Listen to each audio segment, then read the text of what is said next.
Si tu es quelqu'un, tu marches souvent, tu tombes dans les toiles d'araignée souvent là, cette vidéo est pour toi.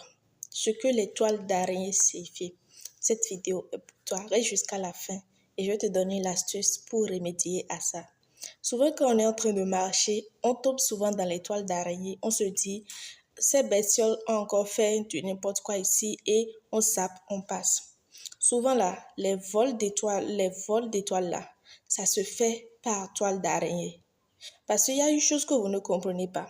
Quand tu es en train de marcher et que tu rentres dans des toiles d'araignée, ce n'est pas juste des toiles d'araignée, c'est un piège.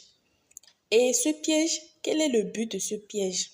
En fait, on a mis ce piège-là, la sorcellerie a mis ce piège-là pour toi, pour pouvoir que tu te détournes de ton chemin. Vous voyez le chemin que nous empruntons chaque matin pour aller au boulot, pour aller à l'école, le chemin que nous empruntons pour aller à tel endroit chez notre ami et tout, à l'église, chez le pasteur et tout ça. Dans le spirituel, c'est aussi un chemin qu'on emprunte. C'est pas juste le chemin que vous voyez ici, non. Dans le spirituel, c'est aussi un chemin à part. Donc, qu'est-ce que la sorcellerie fait?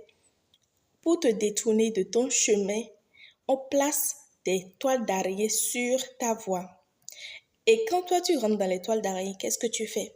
Majoritairement, quand on rentre dans les toiles d'araignée, on commence par faire la main comme ça, ou par enlever. On commence par enlever un peu, par faire la main pour enlever un peu. Et en faisant ça, tu commences par tourner sur toi. Et dans la mystique, dans le spirituel, tu viens de t'égarer sans savoir. Mais dans le monde physique, tu vas te voir que tu es toujours sur la même voie. Mais en réalité, dans le monde spirituel, tu viens juste de céder sur une autre voie sans savoir. Et là, après avoir enlevé les toiles d'araignée, toi, tu vas continuer ton chemin comme si de rien n'était. C'est pour vous mettre dans d'autres problèmes qui ne sont pas forcément vos problèmes. Maintenant, comment faire pour ne plus rentrer dans les toiles d'araignée? Qu'est-ce qu'il faut faire?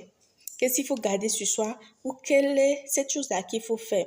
Rassurez-vous, cette chose que je vais vous donner, tout le monde peut le faire. Les chrétiens peuvent le faire, les musulmans peuvent le faire. C'est un truc simple et naturel. Et qu'est-ce qu'il faut faire pour y remédier?